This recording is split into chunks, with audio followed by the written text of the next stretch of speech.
We have been checking out the snow photos you've all been sending us on social media. Alan says he is surviving in South Murphy. He checked out his pool area and found enough snow to show the paw prints of his pups. We appreciate you sending that.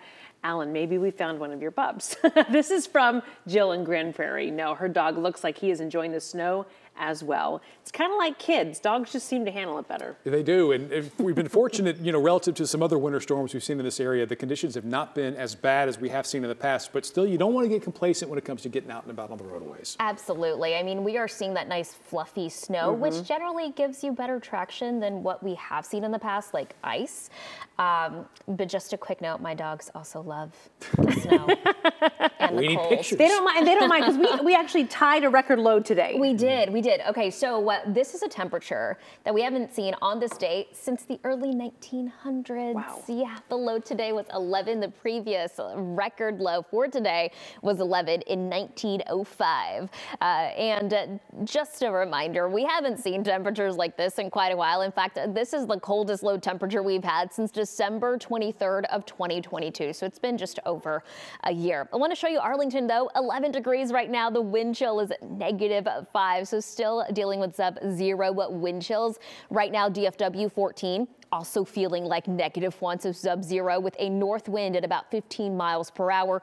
Still looking at a cloudy sky overhead over DFW and over downtown Dallas. Okay, so here's a look at some of the snow totals. These are not exact amounts, but generally we saw less than ½ of an inch of snow across a big portion of North Texas. There are some spots, though. If you are south of a lake, you likely saw closer from ½ an inch to 1.5 inches. I saw some totals close to about 1.5 in near Midlothian, but we did see some impressive amounts thanks to lake effect snow.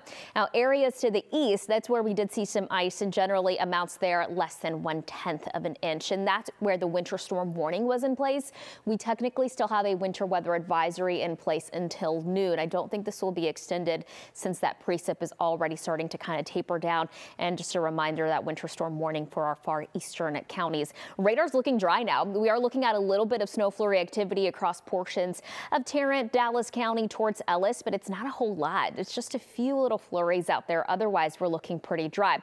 Now, I did mention that areas in East Texas are under that winter storm warning, but it's not really the only place in the state that was dealing with this. In fact, it does look like a little bit more activity towards the southeast. I'm going to bring in Greg Fields. And Greg, you've been watching this all morning also. Yeah, we've been keeping an eye on what's going on around North Texas, but it's not just us in the deep freeze. You can see there as we take a look at the regional map, some wintry mix heading down along the middle upper Texas coast, but then that's stretching all the way into portions of Arkansas, Tennessee. That's where we do have the weather alerts, the winter weather advisories, all the way down from Austin to Corpus Christi. We are looking at winter storm warnings, so we're not the only ones here in North Texas dealing with that wintry weather. And you can see how much of the state is under that winter weather advisory. So we'll have that mix. We've seen mostly snow here, but a little farther east and south are going to get more of that wintry mix. And then we do have that winter storm warning in a large part of Arkansas, and that stretches all the way up into the Tennessee and Ohio valleys, almost into southeast Kentucky, portions of Tennessee under that winter storm warning, and that's stretching all the way up into portions of the Northeast. So this is a far-reaching winter weather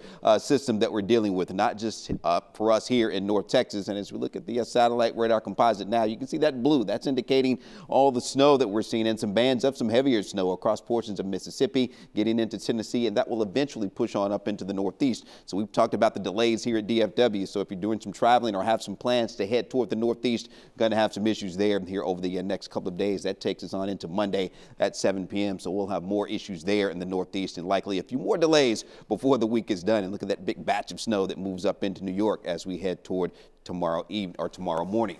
All right, Marty, we're talking about that cold that's going to be sticking around here. Oh, I know it. We were taking a look at some of those numbers, and, we were talking about that tie from this morning's low, but look at what's happening, not just today. We stay in freezing territory, so mid-20s for the highs, but wind chill advisories continue through noon on Tuesday, because Tuesday morning we'll be dealing with sub-zero wind chills yet again. Actual lows will be in the low teens and in the single digits if you're closer to the Red River. And tomorrow we still will have freezing temperatures with a high of 28. So we'll be dealing with sub-freezing temperatures at least until 11 a.m. on Wednesday, bringing our total time of freezing close to about 88, 89 hours.